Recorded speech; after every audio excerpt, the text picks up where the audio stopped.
आइए आज का लेक्चर स्टार्ट करते हैं। तो सबसे पहले तो डिफाइन करते हैं जी what is meant by projectile motion. बल्कि प्रोजेक्टाइल मोशन को स्टार्ट करने से पहले मैं आपको एक और चीज़ यहाँ पे बताता चलूँ कि स्टूडेंट्स इस पूरे यूनिट के अंदर, इस पूरे चैप्टर के अंदर अभी तक आप लोगों ने एक तरह की मोशन स्टडी की है जिसको हम लीनियर मोशन कहते हैं। लीनियर मोशन कह दें आप, रेक्टिलीनियर मोशन कह दें। तो लीनियर मोशन या रेक्टिलीनियर मोशन क्या होती है? Motion of a body in a straight line. जब बॉडी स्ट्रेट लाइन में मूव करता है तो उसकी मोशन को रेक्टिलीनियर मोशन कहते हैं या स्ट्रेट लाइन मोशन कहते हैं, लीनियर मोशन। अब आप एक नई तरह की मोशन पढ़ने जा रहे हैं जिसका नाम है प्रोजेक्टाइल मोशन। तो प्रोजेक्टाइल मोशन को अगर हम डिफाइन करें तो प्रोजेक्टाइल मोशन को हम इस तरीके से डिफाइन करते हैं कि projectile motion is a two dimensional motion under constant acceleration due to gravity. Projectile motion two dimensional motion है और अहम बात यह है कि it is under constant acceleration due to gravity, under constant acceleration which is g due to gravity, जिसकी value 9.8 metre पर second square होती है towards the center of the earth। दो बातें और यहाँ पे सीख लीजिए अभी, क्योंकि आगे चल के हम बार बार इन टर्मिनोलॉजीज को यूज़ करेंगे। स्टूडेंट्स, प्रोजेक्टाइल मोशन एक मोशन है जिसे आप टू डायमेंशनल मोशन कहते हैं। अक्सर एक वर्ड यूज़ किया जाता है प्रोजेक्टाइल। प्रोजेक्टाइल वो ऑब्जेक्ट है जो प्रोजेक्टाइल मोशन परफॉर्म करता है। जैसे अगर मैं किसी फुटबॉल को किक करूं तो आप नोटिस कीजिएगा कि वो फुटबॉल कुछ इस तरह का पाथ कवर करता है, लाइक दिस। इसे पैराबोलिक पाथ कहते हैं। ये ओवरऑल इसे क्या कहते हैं? Parabolic path. अगर इस पाथ को ज़रा गौर से देखा जाए तो इस पाथ में जब कोई ऑब्जेक्ट मूव करता है तो वो basically at the same time दो डायरेक्शंस, दो डायमेंशंस के अलोंग मूव कर रहा होता है।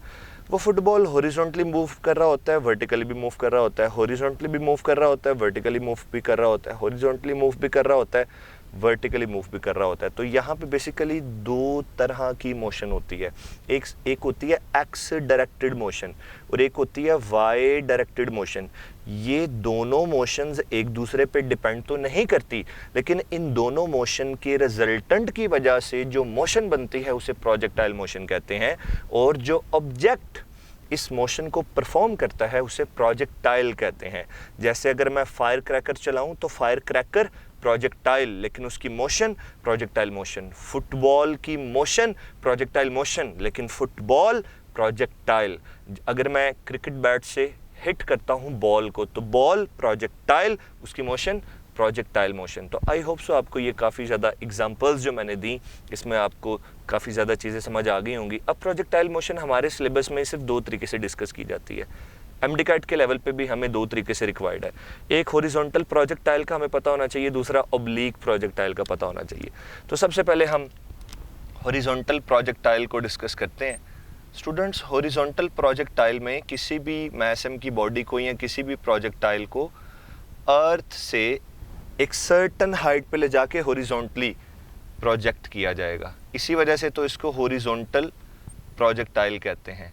अक्सर बच्चे ये क्वेश्चन करते हैं कि सर हमें कैसे पता चलेगा कि ये क्वेश्चन हॉरिजॉन्टल प्रोजेक्टाइल से रिलेटेड है या ये क्वेश्चन जनाब ऑब्लीक प्रोजेक्टाइल से रिलेटेड है। तो अगर कोई भी क्वेश्चन जब इस कैटेगरी में फॉल करेगा, यहाँ से पूछा जाएगा, तो क्वेश्चन के अंदर लाजमी तौर पर ये बात होगी, एक बॉडी को सर्टन हाइट से हॉरिजॉन्टली प्रोजेक्ट किया, सर्टन हाइट से हॉरिजॉन्टली प्रोजेक्ट किया। तो आगे जाके हम एमसीक्यूज़ में ये चीज़ देखेंगे। आइए ज़रा इसकी इंपॉर्टेंट टर्म्स को हम सीख लेते हैं। तो फ़र्ज़ कीजिए कि मेरे पास दो एक्सिस हैं, एक एक्स एक्सिस है, एक वाई एक्सिस है। ये एक्स एक्सिस है, ये वाई एक्सिस है। मैं सपोज कर रहा हूँ कि यहाँ पे कोई एक मैसम की बॉडी है जिसे मैं प्रोजेक्टाइल कह रहा हूँ, जो कि आप देख सकते हैं कि अर्थ से, ग्राउंड से एक सर्टन हाइट पे है, जिसको मैं एच बी कह सकता हूँ। इसे मैं कैपिटल वाई भी लिख सकता हूँ, कोई फ़र्क नहीं पड़ता, एक ही बात है। तो मेरे पास एक प्रोजेक्टाइल है, ग्राउंड लेवल से एच हाइट पे मौजूद है या वाई हाइट पे मौजूद है। अगर इस प्रोजेक्टाइल को मैं ग्राउंड से, जो कि सर्टन हाइट पे है, ग्राउंड से सर्टन हाइट पे है, इस प्रोजेक्टाइल को मैं मैक्सिमम वेलोसिटी दूं और कम्प्लीटली हॉरिजॉन्टल वेलोसिटी दे के प्रोजेक्ट कर दूं, तो आपको पता है कि जब किसी प्रोजेक्टाइल को हम सर्टन हाइट से हॉरिजॉन्टली प्रोजेक्ट करते हैं तो ग्रेविटी तो मौजूद है, तो ये सीधा आगे तो जाएगा लेकिन इसके पाथ को ग्रेविटी बेंड कर देगी। तो इसका जो पाथ है वो कुछ इस तरह का पाथ होगा, ठीक है जी। अब आप देख सकते हैं कि जब ये प्रोजेक्टाइल यहाँ से मूव करके यहाँ आ जाएगा तो बेसिकली इसने दो तरह के डिस्टेंसेस को कवर किया। एक है एक्स डायरेक्टेड डिस्टेंस जिसे आप रेंज कहते हैं और जिसे स्मॉल एक्स से रिप्रेजेंट करते हैं, और एक है वाई डायरेक्टेड डिस्टेंस जिसे आप हाइट भी कहते हैं। तो जब ये प्रोजेक्टाइल पॉइंट ऑफ प्रोजेक्शन से लैंडिंग पॉइंट तक आ जाएगा तो इसने दो डिफरेंट डायरेक्शंस के अलोंग डिफरेंट डिस्टेंसेस कवर किए। X directed distance named as range represented as X small X, Y directed distance named as height जिसे स्मॉल एच से रिप्रेजेंट किया। लेकिन प्यारे बच्चों, इस पूरी मोशन को आगे फर्दर पढ़ने से पहले हमें कुछ अजम्पशंस लेनी होती हैं। तो आइए ज़रा उन अजम्पशंस को हम सीखते हैं। जब तक हम कुछ अजम्पशंस नहीं लेंगे तो ये मोशन हम आगे नहीं पढ़ सकते। और अभी जो मैं आपको अजम्पशन बता रहा हूँ ये ऑब्लिक प्रोजेक्टाइल पे भी जाके अप्लाई होगी, तो उसको ज़रा गौर से सुनिएगा। चलें जी, अजम्पशन को भी डिस्कस करने से पहले मैं आपसे एक बात करता हूँ। एक आपको डायरेक्शन नज़र आ रही है एक्स, एक डायरेक्शन नज़र आ रही है वाई। अभी मैंने कुछ इग्नोर नहीं किया। एयर फ्रिक्शन को भी इग्नोर करने से पहले की अगर बात करूं, एक्स डायरेक्शन में कितनी फोर्सेस हैं? सिर्फ एक फोर्स है और वो एयर की फ्रिक्शनल फोर्स है। अगर मैं आपसे कहूं कि वाई डायरेक्शन में कितनी फोर्सेस हैं, तो वाई डायरेक्शन में दो फोर्सेस हैं। एक एयर की फ्रिक्शनल फोर्स है, दूसरी ग्रेविटेशनल फोर्स है। आई होप सो आपको ये बात समझ आ गई होगी कि कुछ भी अज्यूम करने से पहले, या चले मैं कह देता हूं, एयर फ्रिक्शन को इग्नोर करने से पहले एक्स डायरेक्शन के अंदर सिर्फ एक फोर्स है, एयर की फ्रिक्शनल फोर्स। वाई डायरेक्शन के अंदर दो फोर्सेस हैं, ग्रेविटेशनल फोर्स भी है, ठीक है जी, और फ्रिक्शनल फोर्स ऑफ एयर भी है। तो हम पूरी प्रोजेक्टाइल मोशन को स्टडी करते हुए एक चीज़ अज्यूम कर लेते हैं, और वो चीज़ पता क्या है? वो है एयर फ्रिक्शन इज इग्नोर्ड। अब क्योंकि बच्चे बहुत रस्मी तौर पे इसको पढ़ते हैं तो वो समझते हैं कि जी एक्स एक्सिस के अलोंग एयर फ्रिक्शन को इग्नोर किया, क्योंकि आगे साथ लिखा होता है F X is equal to 0, जबकि ये बात रॉन्ग है। Air friction is ignored. आप क्या समझते हैं कि एयर फ्रिक्शन को सिर्फ एक्स एक्सिस के अलोंग इग्नोर किया है? अल्लाह के बंदो, ओवरऑल इग्नोर कर दिया है, चाहे वो एक्स डायरेक्शन हो चाहे वो वाई डायरेक्शन हो, हमने एयर फ्रिक्शन को ओवरऑल इग्नोर कर दिया। अब मैं आपसे एक बात पूछता हूँ, अब आप मुझे बताएं, हमने एयर फ्रिक्शन को इग्नोर कर दिया है तो अब एक्स एक्सिस के अलोंग कोई फोर्स बची? एक्स एक्सिस के अलोंग पहले सिर्फ एक ही फोर्स थी, वो एयर की फ्रिक्शनल फोर्स थी, हमने उसे भी इग्नोर कर दिया। इस वजह से मैं कहूँगा कि अब एक्स एक्सिस के अलोंग कोई फोर्स नहीं बची। जी,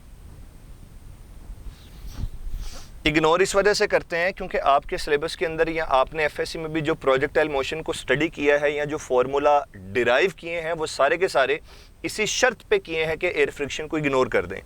याद रखें, अगर आप एयर फ्रिक्शन को इग्नोर नहीं करते तो ये एक बड़ी कम्प्लेक्स किस्म की मोशन है, इसके फार्मूलाए चेंज हो जाएंगे, आपको मुख्तलिफ चीज़ें यहाँ पे काउंट करनी पड़ेंगी जिसमें फ्रिक्शनल इफ़ेक्ट्स हैं, एरोडायनामिक्स हैं, वो सारी चीज़ें यहाँ पे इंक्लूड करनी पड़ेंगी। तो आपने तो जितने फार्मूले पढ़े हैं एफएससी में, जितना कुछ आप लोगों ने डिराइव किया था वो एयर फ्रिक्शन को इग्नोर करके किया था, इस वजह से इग्नोर कर रहे हैं। तो एक्स एक्सिस की डायरेक्शन में अब कोई फोर्स नहीं बची तो मैंने लिख दिया F X is equal to 0। एक बात याद रखिएगा, फोर्स की वजह से एक्सेलरेशन पैदा होता है। क्यों? अच्छा, मैं आपसे बात कर रहा था कि हमने एयर फ्रिक्शन को इग्नोर कर दिया, तो एयर फ्रिक्शन को इग्नोर करने का मतलब है कि ओवरऑल एक्स एक्सिस के अलोंग भी और वाई एक्सिस के अलोंग भी, दोनों एक्सिस के अलोंग ओवरऑल एयर फ्रिक्शन को इग्नोर कर दिया।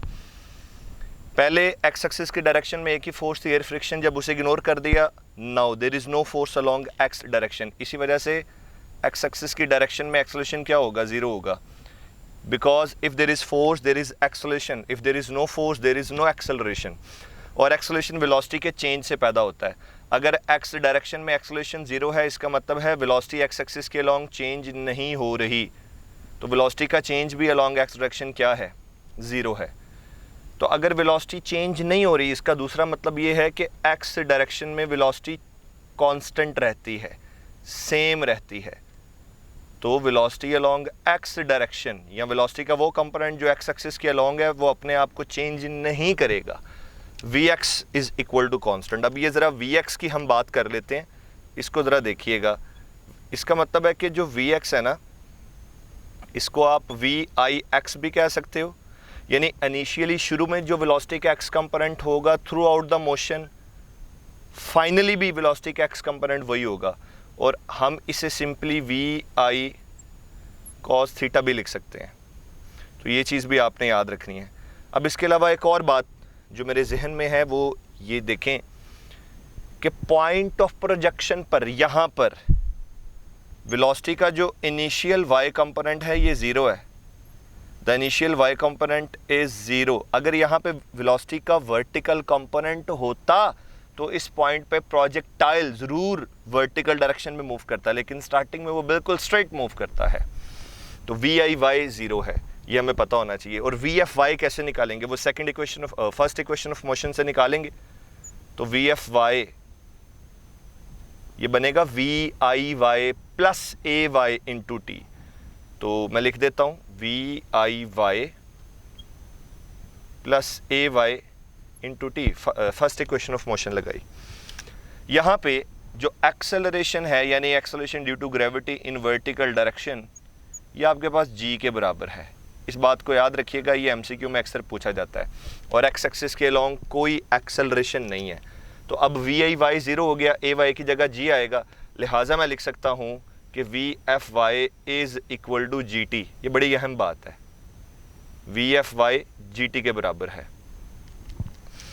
अब क्योंकि प्रोजेक्टाइल एक्स और वाई डायरेक्शन में कुछ ना कुछ डिस्टेंस कवर करके आया, तो इन डिस्टेंसेस को कैसे कैलकुलेट किया जाता है, इस तरह से x is equal to V X into D, और जो हाइट है वर्टिकल डिस्टेंस है उसे यूं लिखा जाता है 1/2 जी टी स्क्वायर। अब नीचे वाले रिलेशन से अगर आप देखें तो यहाँ से मैं टाइम निकाल सकता हूँ। जब यहाँ से मैं टाइम निकालूंगा तो टाइम क्या बनेगा, time is equal to under root 2h/g। अब एक और रिलेशन बन सकता है, ये जो मैंने t की वैल्यू कैलकुलेट की है, अच्छा ये कौन सा t है, प्रोजेक्टाइल को पॉइंट ऑफ प्रोजेक्शन से लैंडिंग पॉइंट तक आने में जितना टाइम लगता है वो ये वाला टाइम है। अगर इस टाइम को मैं इस इक्वेशन में पुट कर दूं तो फर्दर जो मेरे पास से रिलेशन बनता है वो ये बनेगा, x is equal to V X into T, ये हम जानते हैं। अब x is equal to V X as it is, और t की जगह आ जाएगा 2h/g। तो ये एक बड़ा इंपॉर्टेंट रिलेशन है। यू विल सी कि इंशाल्लाह हम आगे चल के अभी MCQs में इसको यूज़ करेंगे। अब मैं आपसे एक चीज़ पूछता हूँ, नेट एक्सेलरेशन पता होना चाहिए आपको क्या है। नेट एक्सेलरेशन को ना बच्चों यूँ लिखना चाहिए वैसे, ए net acceleration under root A x square plus A Y square. ठीक है जी, ये नेट एक्सेलरेशन है। एक्स एक्सिस के लॉन्ग तो एक्सेलरेशन है ही नहीं, ए एक्स तो ज़ीरो है, एक्सेलरेशन तो सिर्फ वर्टिकल डायरेक्शन में है। तो याद रखिएगा जब कभी मैं ए वाई की बात करूंगा तो अगर मैं उसे नेट एक्सेलरेशन कह दूं तो परेशान नहीं हो जाना कि सर आपने ए वाई को नेट एक्सेलरेशन क्यों बोला है, क्योंकि ये देखिए अब मैं आपको फॉर्मूला लिख के ये चीज़ जस्टिफाई कर रहा हूँ। ए एक्स ज़ीरो है, यहाँ पे ये ए वाई का स्क्वायर होगा, आगे आ जाएगा अंडर रूट ए वाई स्क्वायर। तो एक्चुअली नेट एक्सेलरेशन आपका ए वाई है। सिमिलरली अब यहाँ पे आते हैं, रिजल्टेंट वेलोसिटी की बात करने लगा हूँ। वेलोसिटी का X component through out the motion same रहेगा, इसलिए मैं कोशिश करूँगा कि हॉरिजॉन्टली वेलोसिटी का एक्स कंपोनेंट सेम रखूँ। लेकिन जैसे जैसे ये प्रोजेक्टाइल नीचे आएगा ना तो वेलोसिटी का इनिशियली तो वाई कंपोनेंट ज़ीरो है, लेकिन टाइम के साथ वेलोसिटी का ये जो Y component it will go on increasing. उसकी डायरेक्शन तो फिक्स है वर्टिकली डाउनवर्ड, लेकिन उसकी मैग्नीट्यूड बढ़ेगी। तो अगर वेलोसिटी की डायरेक्शन फिक्स हो गई हो और वेलोसिटी इंक्रीज होते हुए चेंज हो तो वेलोसिटी का चेंज पॉजिटिव, वेलोसिटी का चेंज पॉजिटिव, एक्सेलरेशन पॉजिटिव, इस वजह से ये ए वाई जनाब आपका प्लस जी है। आई होप सो आपको ये बात समझ आई होगी। आगे ओब्लिक प्रोजेक्टाइल में जाके मैंने इसको नेगेटिव जी कर देना, फिर वहाँ पे भी जस्टिफिकेशन दूंगा क्यों नेगेटिव है। तो ये देखें, ये आपकी रिजल्टेंट वेलोसिटी आ गई। तो रिजल्टेंट वेलोसिटी का एक्स एक्सिस के साथ जो ये एंगल बन रहा है ये है फाई। तो अब दो चीज़ें, फाई कैसे निकालना है, रिजल्टेंट वेलोसिटी कैसे निकालनी है, इसको कैसे लिखा जा सकता है, इसको देखें। फाई ये वो एंगल है जो रिजल्टेंट वेलोसिटी का वेक्टर हॉरिजॉन्टल एक्सिस के साथ बनाता है with in its on triangle, components की ट्राइंगल। ये चेक करें, ये आपके पास वी वाई है, अगर मैं यहाँ पे इसे देखूँ तो ये पूरी एक कंपोनेंट की ट्राइंगल बन गई। ये एक्स कंपोनेंट, ये वाई कंपोनेंट और ये रिजल्टेंट। तो वेक्टर्स की ट्राइंगल के अंदर एक्स एक्सिस के साथ बनने वाला एंगल जो कि रिजल्टेंट वेलोसिटी का वेक्टर बना रहा है एक्स एक्सिस के साथ, उसे फाई कहते हैं। तो इस फाई को हम कैसे कैलकुलेट कर सकते हैं, tan inverse of V F Y divided by V F X, ये फाई कैलकुलेट करने के लिए। और रिजल्टेंट वेलोसिटी निकालने का expression, resultant velocity at any instant can be calculated by using V F X square plus V F Y square. बहुत से बच्चे ना मुझसे यहाँ पे क्वेश्चन करते हैं अक्सर कि सर ये आपने फाइनल क्यों लिखा है।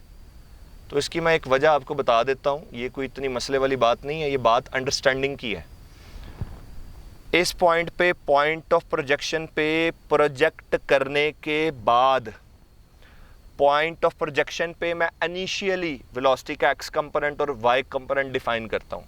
प्रोजेक्ट कर दिया, उसके बाद मैं यहाँ पे पूछूं पूरे पाथ में, यहाँ पे डिस्कस करूँ, यहाँ डिस्कस करूँ, यहाँ डिस्कस करूँ, यहाँ डिस्कस करूँ, तो ये सारे पॉइंट्स इनिशियल के लिहाज से फाइनल ही कहलाएंगे। इसलिए मैंने वी एफ एक्स और वी एफ वाई लिखा है। आई होप सो आपको ये सारी बातें समझ आ गई होंगी। आइए ज़रा अब MCQs की मदद से देखते हैं कि हॉरिजॉन्टल प्रोजेक्टाइल से रिलेटेड हमें कैसे कैसे MCQs पूछे जा सकते हैं। तो फर्स्ट टाइप का जो MCQ है बड़ा सिंपल सा है। मैं अक्सर ये MCQ इसलिए करवाता हूँ, इससे अंडरस्टैंडिंग बड़ी अच्छी हो जाती है बच्चों की। फर्स्ट करें जी, एक हेलीकॉप्टर है which is flying at a height of 2 kilometres from the ground. This is the ground level, ground surface. ये ग्राउंड सरफेस है जी, ग्राउंड लेवल है।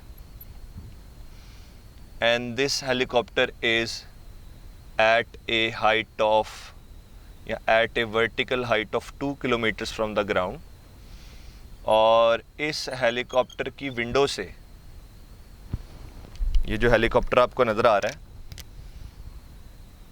इस हेलीकॉप्टर की विंडो से एक packet, this is a food packet, इस हेलीकॉप्टर की विंडो से एक पैकेट को हमने थ्रो किया हॉरिजॉन्टली, कितनी वेलोसिटी दे के, लेट्स से जी वो वेलोसिटी है 100 मीटर पर सेकेंड। एक हेलीकॉप्टर जो कि 2 किलोमीटर की वर्टिकल हाइट के ऊपर है, उसकी विंडो से एक पैकेट को कंप्लीटली हॉरिजॉन्टल वेलोसिटी दे के प्रोजेक्ट किया। तो आपने मुझे बताना है कि इस पैकेट की रेंज क्या होगी, और इसके जो डिफरेंट ऑप्शंस हैं वो भी ज़रा देख लें। Alpha 1000 metres, beta 2000 metres, Charlie 500 metres और डेल्टा 1500 मीटर्स। वेरी गुड, शाबाश। अब आप देखें इसमें ये वाला फॉर्मूला अप्लाई होगा, बल्कि इससे भी पहले इस पे आ जाएं, क्योंकि हम लोगों ने रेंज निकालनी है। तो रेंज एक्स किसके बराबर होती है, V X into T. V X तो मेरे पास है 100, क्या नहीं है, टाइम। तो अब अलहदा टाइम कैलकुलेट करने की ज़रूरत नहीं है, इधर ही ये टाइम का फॉर्मूला सब्स्टिट्यूट करके इसी से सॉल्व करेंगे। x is equal to V X under root 2h over G. V X की जगह क्या आ जाएगा 100, 2 एज इट इज़। अब हाइट ये किलोमीटर्स में है, इसे 2000 लिखिएगा। तो हाइट की जगह 2000 आएगा, 2000 को 2 से मल्टीप्लाई करेंगे 4000 हो जाएगा। 4000 डिवाइडेड बाई जी की वैल्यू 10 लें, आपके पास अंडर रूट 400 आएगा। जो आंसर आएगा अंडर रूट 400 का 20, उसे बाहर वाले आप 100 से मल्टीप्लाई करें तो आपके पास आंसर क्या आ जाएगा, बीटा आ जाएगा।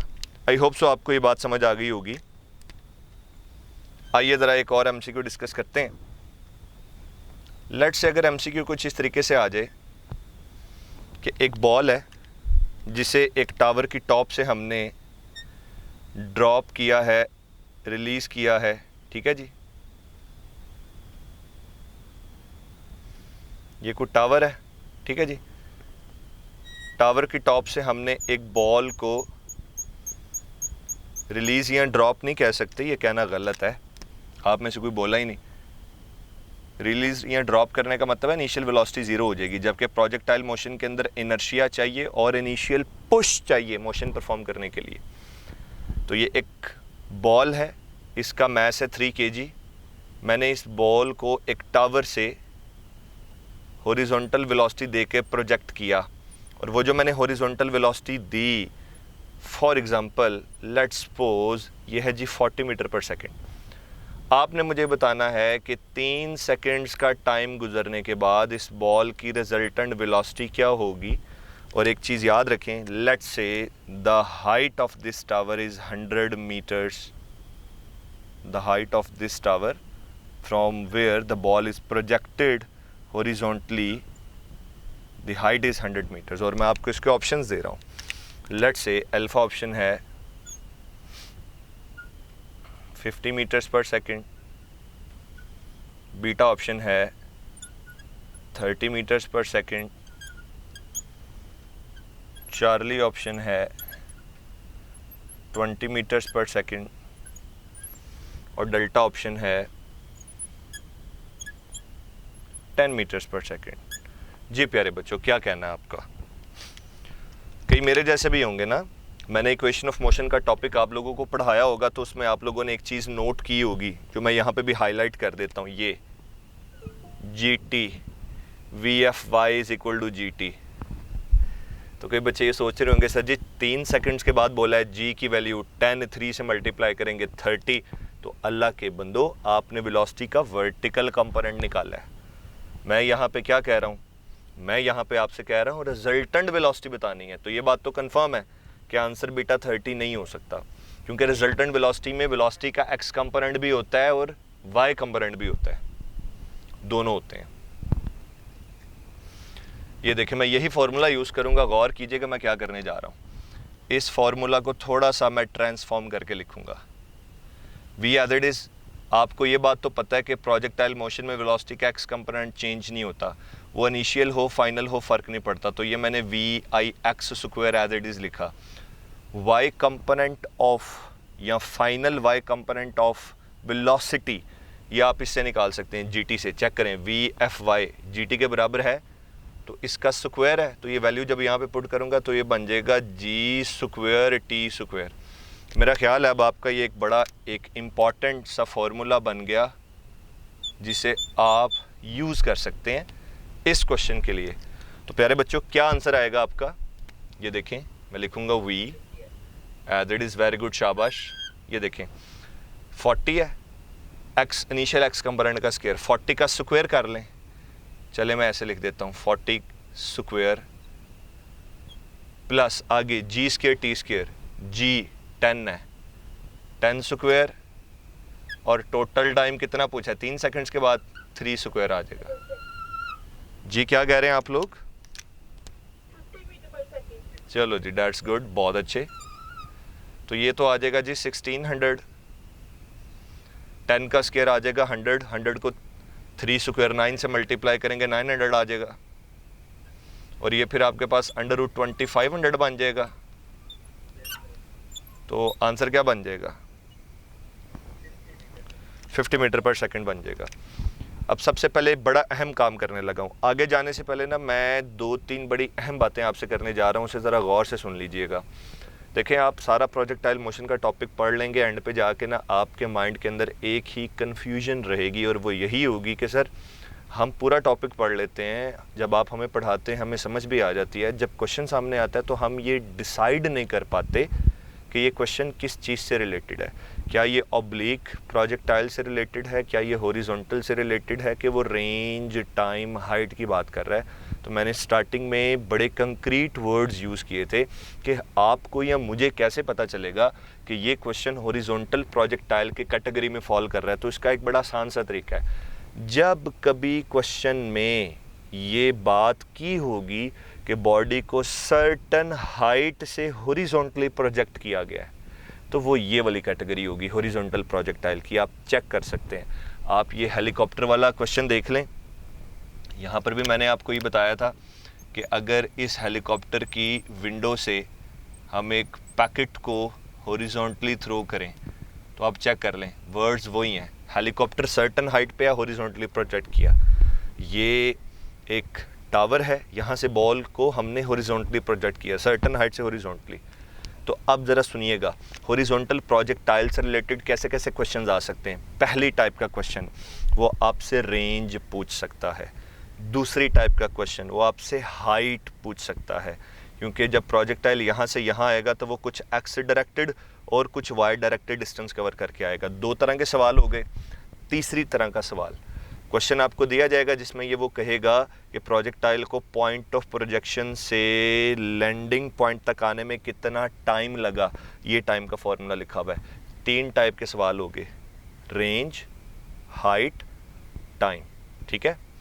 अब और अगर आप चेक करें तो इस क्वेश्चन के अंदर मैंने क्या पूछा आपसे, मैंने पूछा है resultant velocity at any instant. वो आपसे ये भी तो कह सकता था कि जब ये बॉल ज़मीन को हिट करने वाली होगी फिर इसकी वेलोसिटी क्या होगी। और यहाँ पे वो एक साहिब बैठे हुए हैं जो अक्सर ये कहते हैं कि सर इसमें कौन सा फार्मूला लगेगा। तो बेटा ये मैं बात बता दूँ, ये फ्री फॉल मोशन नहीं है।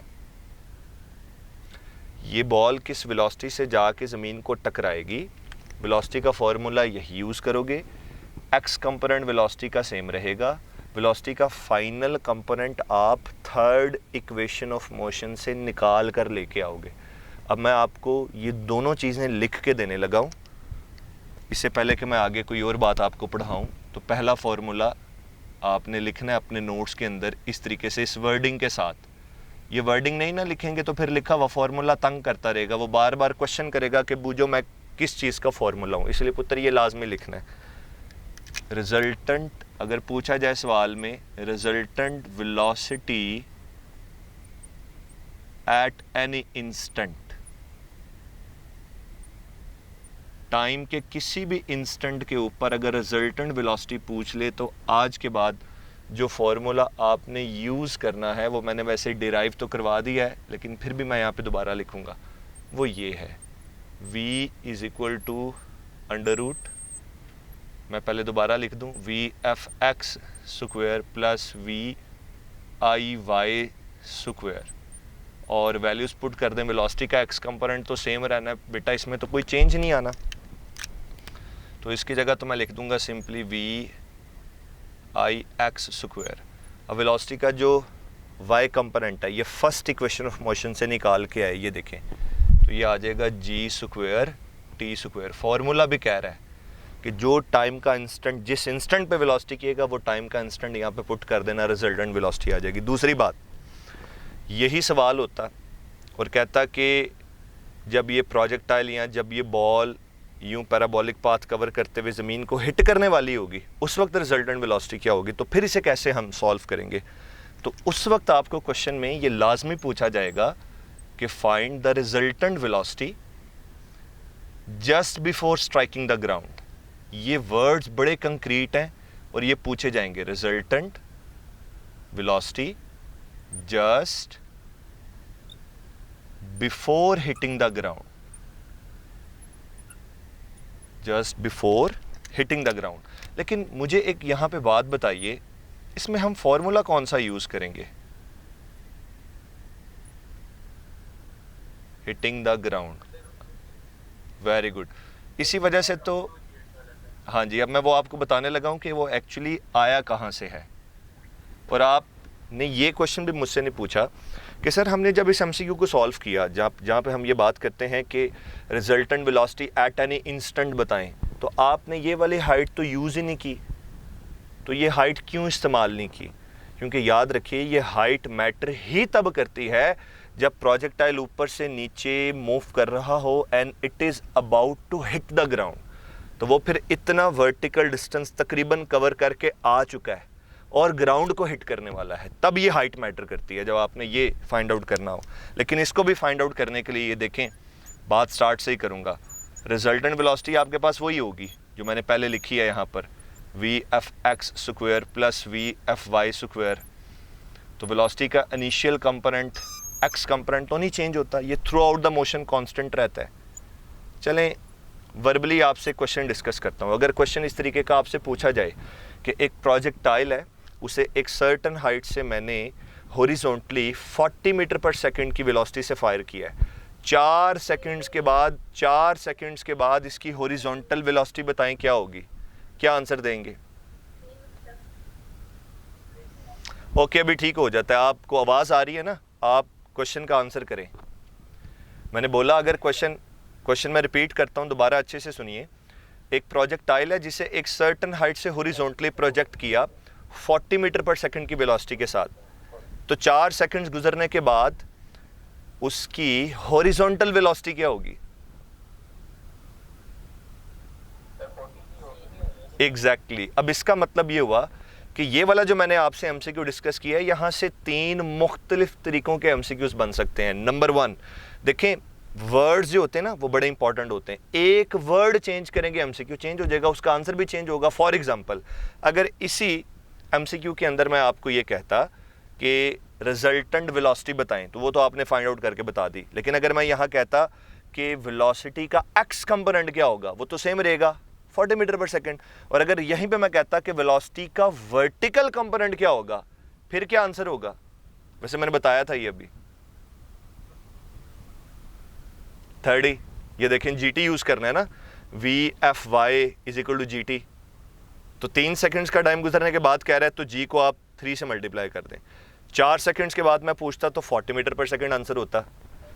अब इसी चीज से आगे एक बात लेके गया, what is the resultant velocity just before striking the ground, just before hitting the ground. अब वेलोसिटी के एक्स कंपोनेंट को तो फाइंड आउट करने की जरूरत ही नहीं है। प्रॉब्लम तो यहां पे है कि ये वाई कंपोनेंट कहां से लेके आएंगे। तो कई बच्चों को इसकी डेरिवेशन में भी इशू होता है, जरा देख लीजिएगा। मैं third equation of motion use करूंगा, 2AS is equal to VF square minus VI square. अब अपने आर्टिकल के मुताबिक मैं थोड़ा सा इसे मोल्ड करूंगा, मैं ऐसे लिख सकता हूं 2AY, S की जगह H आ जाएगा, क्योंकि ओवरऑल देखा जाए तो ये प्रोजेक्टाइल कितना वर्टिकल डिस्टेंस कवर करके आ रहा है, ये हाइट कवर कर रहा है, इसलिए H लिखा। और वेलोसिटी का फाइनल y कंपोनेंट हमें चाहिए ये VF स्क्वायर, और इनिशियल y कंपोनेंट अगर आपको याद हो तो लेक्चर के बिल्कुल स्टार्ट में इसी वजह से मैं ये बात लिख के आया था कि आगे जाके इसने यूज़ होना है। तो पॉइंट ऑफ प्रोजेक्शन पे जो वेलोसिटी का इनिशियली y कंपोनेंट है ये क्या होता है? ये 0 होता है, VIY 0 होता है। तो अब जब मैं यहाँ पे आऊँगा VIY 0 हो गया, 2 एज इट इज़, AY की जगह G आ जाएगा, यहाँ पे H आ जाएगा और ये आ जाएगा VFY स्क्वायर। अब ये वैल्यू अगर मैं ऊपर रिजल्टेंट वेलोसिटी के फॉर्मूला में पुट कर दूं तो हमारे पास एक्सप्रेशन क्या बना? VFY स्क्वायर की जगह एक चीज़ आ जाएगी, क्या? 2GH।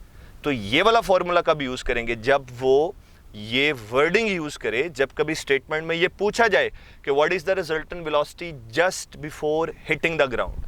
अब मैं समराइज करने लगा हूँ। मैंने आपको आज पढ़ाया है हॉरिजॉन्टल प्रोजेक्टाइल, और सबसे अहम चीज़ मैंने ये कही कि हमें क्वेश्चन हम कैसे आइडेंटिफाई करेंगे। इतने ढेर सारे क्वेश्चंस में से हमें कैसे पता चलेगा कि ये पर्टिकुलर क्वेश्चन इसी कैटेगरी में फॉल करता है?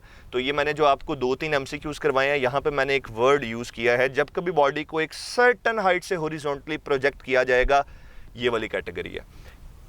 कितनी टाइप के MCQs पूछे जा सकते हैं? How many types are there? तो सुन लीजिए, पहली टाइप का क्वेश्चन आपसे रेंज पूछेगा, दूसरी टाइप का क्वेश्चन वर्टिकल डिस्टेंस या हाइट पूछेगा, तीसरी टाइप का क्वेश्चन वो टाइम पूछेगा, पॉइंट ऑफ प्रोजेक्शन से लैंडिंग पॉइंट तक आते हुए टोटल कितना टाइम लगा प्रोजेक्टाइल को। 3 तरह के क्वेश्चन हो गए। फोर्थ टाइप का क्वेश्चन पूछेगा resultant velocity at any instant. Fifth type का question resultant velocity just before hitting the ground. प्यारे बच्चों, ये जो मैंने 5 टाइप्स आप लोगों को यहाँ पे रिकॉल करवाई हैं, इससे बाहर क्वेश्चन आज तक एमडीकैड में कभी नहीं आया, ना आएगा। यही टाइप्स हैं। हाँ, एक चीज़ है अभी भी, वैसे तो वो ऑब्लिक प्रोजेक्टाइल से रिलेटेड है, लेकिन यहाँ पर भी हम डिस्कस कर सकते हैं। अगर वो आपसे ये पूछ ले कि रिजल्टेंट वेलोसिटी का एंगल बता दो, तो वो एंगल कौन सा होगा? फाई। ये भी फाइंड आउट करने को कह सकता है। मुश्किल है? बड़ा आसान है। VFY की क्या वैल्यू है? इधर देखो, इधर इधर VFY की क्या वैल्यू है? GD। VFY की जगह GT लिख देना, और वेलोसिटी का एक्स कंपोनेंट तो चेंज होता ही नहीं। चलें, ज़बरदस्ती मैंने 6th टाइप भी बना लिया। कोई प्रॉब्लम है तो डिस्कस कर लें, आई एम हियर। ये पूरी हॉरिजॉन्टल प्रोजेक्टाइल से रिलेटेड। हाँ जी, यहाँ पे ना इस पॉइंट पे मैंने जो कंप्लीट वेलोसिटी दी है ना वो सारी की सारी हॉरिजॉन्टल है। इस पॉइंट ऑफ प्रोजेक्शन पे वेलोसिटी का इनिशियल वर्टिकल कंपोनेंट है ही नहीं। अगर वेलोसिटी का इनिशियल वर्टिकल कंपोनेंट होता तो वेलोसिटी का एक्स कंपोनेंट और वर्टिकल कंपोनेंट दोनों की रिजल्टेंट मैं बनाता और प्रोजेक्टाइल को उस डायरेक्शन में लेके जाता। इस पॉइंट पे प्रोजेक्टाइल ने बिल्कुल सीधा मूव करना है, ये बात याद रखिएगा। इसलिए इनिशियली जब मैं प्रोजेक्ट करता हूं तो वेलोसिटी का इनिशियली वाई कंपोनेंट वहां पे 0 है। जी, कुछ आइडिया हुआ? कुछ दो बातें और करूंगा, लेकिन अब वो ज़रा कंसेप्चुअल हैं, क्योंकि अभी तक मैंने आपको जितने लेक्चर्स दिए हैं उन्हीं के कॉन्सेप्ट्स यहाँ पे अप्लाई होने लगे हैं। पहली बात, projectile motion is independent of the mass of the projectile, या मैं ये कह सकता हूँ projectile motion is independent of the mass of the object. Agree or not? आप में से किसी एक बच्चे ने क्वेश्चन नहीं किया कि सर ये बॉल का आपने यहाँ पे मास लिखा है 3 kg, तो ये कहीं यूज ही नहीं हुआ, लेकिन मैंने खुद ही जुमला बोल दिया। Projectile motion is independent of the mass of the object. Hello, idea हुआ? अगली बात करने लगा हूं, खतरनाक बात है। क्या पूरी प्रोजेक्टाइल मोशन, जी बेटा, हाँ अगली बात कर रहा हूं, सुन लें। क्या पूरी प्रोजेक्टाइल मोशन में मोमेंटम कांस्टेंट रहता है? ऑब्लिक छोड़ें, अभी जो पढ़ा उसकी बात करें मेरे साथ। मोमेंटम कंजर्व रहता है, कांस्टेंट रहता है? कुर्बान जाऊं उन बच्चों के जो कह रहे हैं कि मोमेंटम कंजर्व रहता है। ओ बेवकूफो, नहीं रहता कंजर्व। मोमेंटम की डायरेक्शन वेलोसिटी की डायरेक्शन के अलोंग होता है। ये देखो जरा, मैं आपको एक चीज बताता हूं, अब जरा सुनिएगा। यहाँ पे वेलोसिटी की ये डायरेक्शन है कंप्लीटली हॉरिजॉन्टल। इस पॉइंट पे वेलोसिटी की डायरेक्शन अलोंग द टेंजेंट, इस पॉइंट पे वेलोसिटी की direction along the tangent change हो जाएगी पूरी ट्रेजेक्टरी में, पूरे पाथ में। जब आप डिफरेंट पॉइंट्स लेके वहां पे रिजल्टेंट वेलोसिटी की डायरेक्शन निकालोगे, वो अलोंग द टेंजेंट निकलेगी और हर आने वाले नए पॉइंट पे वेलोसिटी बाय डायरेक्शन चेंज हो रही होगी। मैं रिजल्टेंट वेलोसिटी की बात कर रहा हूं, तो रिजल्टेंट वेलोसिटी की डायरेक्शन चेंज हो रही है। इस वजह से प्यारे बच्चों मोमेंटम भी कंजर्व कांस्टेंट नहीं रहेगा। और मान लिया मैंने ज़बरदस्ती मान लिया मोमेंटम कंजर्व रहता है, मोमेंटम कांस्टेंट रहता है। अगर मोमेंटम कांस्टेंट रहता है तो फिर मोमेंटम का चेंज 0 है, और अगर मोमेंटम का चेंज 0 है तो फिर rate of change of momentum भी 0 होगा। Rate of change of momentum 0 होने का मतलब है कि पूरी मोशन में कोई फोर्स एक्ट नहीं कर रही। How is this possible? शुरू में तो कह के आए हैं कि it is a two dimensional motion under constant acceleration due to gravity. तो पता ये चला कि प्रोजेक्टाइल मोशन में मोमेंटम लाजमी तौर पर चेंज होता है। Law of conservation of linear momentum applicable नहीं है प्रोजेक्टाइल मोशन पे। Got it? आइडिया हो रहा है? अब मैं आपको फिर ट्रैप करने लगा हूं 2 बातों में। देखें, ये मैं सबसे एंड पे ये बात कर रहा हूं क्योंकि उसकी वजह थी। मुझे बताओ, फर्ज किया, ये सुनना जरा, बड़ी मजे की बात है। ये एक बनाता हूं मैं एक्स एक्सिस, ये एक्स एक्सिस है, एक मैं बनाता हूं वाई एक्सिस। बना लिया, और मैं कहता हूं जी यहां पे मेरे पास एक वेलोसिटी है। गौर कीजिएगा, ये मेरे पास एक वेलोसिटी है, और इस वेलोसिटी के मैं 2 कंपोनेंट्स भी बना लेता हूं। एक वेलोसिटी का बनता है एक्स कंपोनेंट और एक वेलोसिटी का बनता है वाई कंपोनेंट।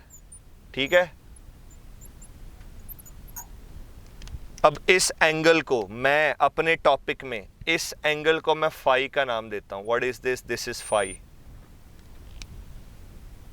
अब एक और चीज है यहां पे, इस पूरे टॉपिक के अंदर एक चीज डिस्कस होनी है, थीटा।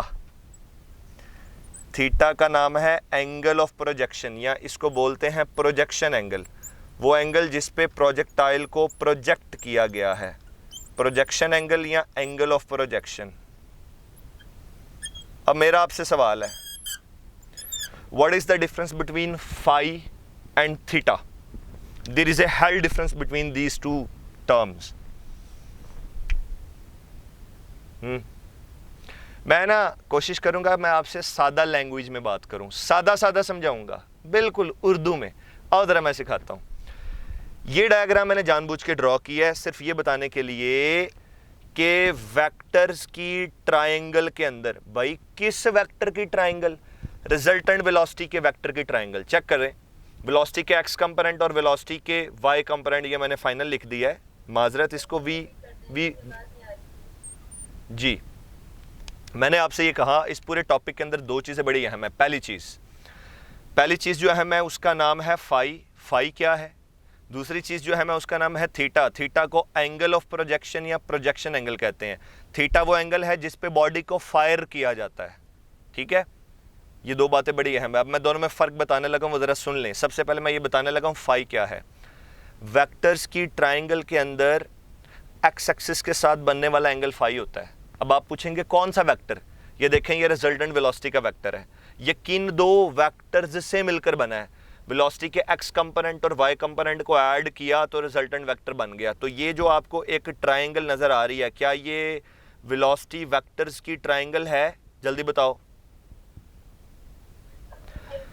ये जो आपको रिजल्टेंट वेलोसिटी का वेक्टर दिखाई दे रहा है, रिजल्टेंट वेलोसिटी का वेक्टर अपनी ट्रायंगल के अंदर, बड़ी अहम बात है, रिजल्टेंट वेलोसिटी का वेक्टर अपनी ट्रायंगल के अंदर एक्स एक्सिस के साथ जो एंगल बनाता है उसका नाम फाई है।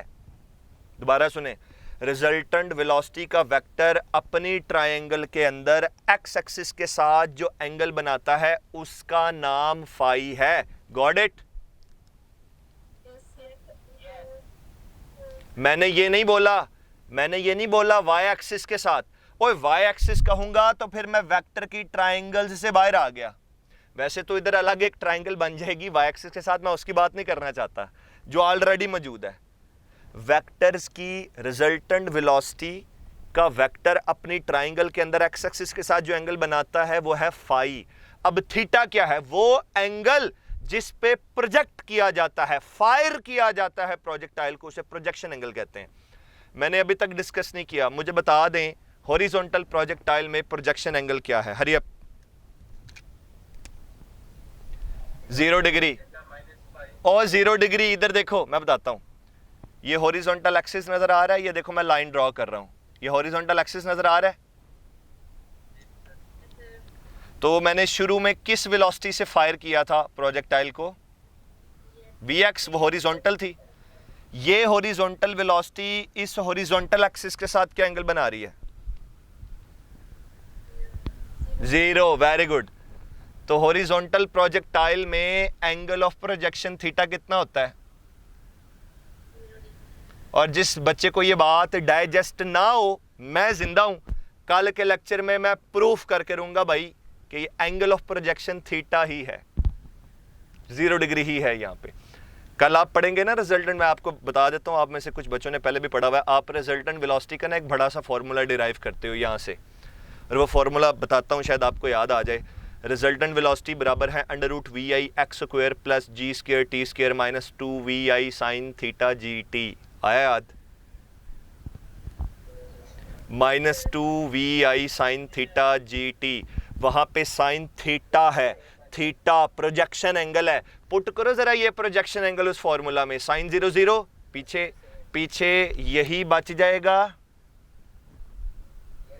साबित कर दिया। फिर मैंने आपको दो बातों में क्लियर कट डिफरेंस बता दिया है कि थीटा प्रोजेक्शन एंगल है जिस पे प्रोजेक्टाइल ने फायर होना है, और फाई रिजल्टेंट वेलोसिटी का वेक्टर अपनी ट्राइंगल के अंदर एक्स एक्सिस के साथ जो एंगल बनाता है वो फाई, और वो इस फॉर्मूला से निकालते हैं। मेरा ख्याल है कि जितना बड़ा ये टॉपिक है और जितने प्यार से आपको, जितने आराम से समझाया है, हॉरिजॉन्टल प्रोजेक्टाइल में अगर कोई प्रॉब्लम है तो अभी डिस्कस कर ले, वरना कल oblique projectile, time, range, height, kinetic energy at maximum height, potential energy at maximum height, bla bla bla, कल सारा पढ़ लेंगे। जी जनाब, चलें अब। जी जी, पूछें पूछें पूछें पूछें जल्दी से। सर जो बाद में आप मतलब बोर्ड कुछ होने के बाद जो एमसीक्यूज बोलते हैं करवाते हैं वो एलएमएस पे रिकॉर्डिंग में मिलेंगे ना? नहीं के बस जो बोर्ड का काम है वही होता है? मुझे बड़ी माजरत बेटा, आपकी आवाज़ पहले वाली नहीं समझ आई थी, दोबारा पूछें, मैं आपको बताता हूँ।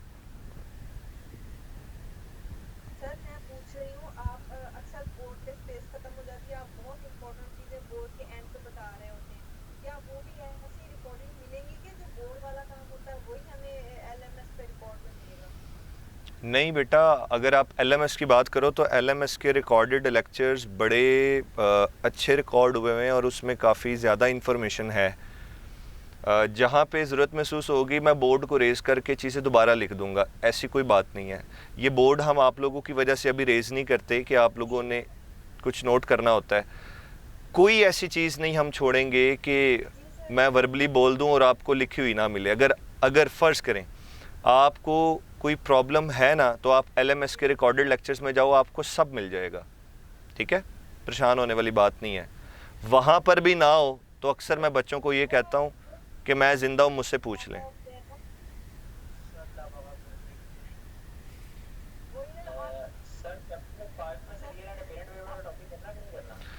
बेटा देखें, पास पेपर का एक सवाल देखेंगे ना, तो उसमें ब्रेकिंग स्ट्रेंथ वाला एक आर्टिकल दिया तो हुआ है जिसका आंसर G/4 है।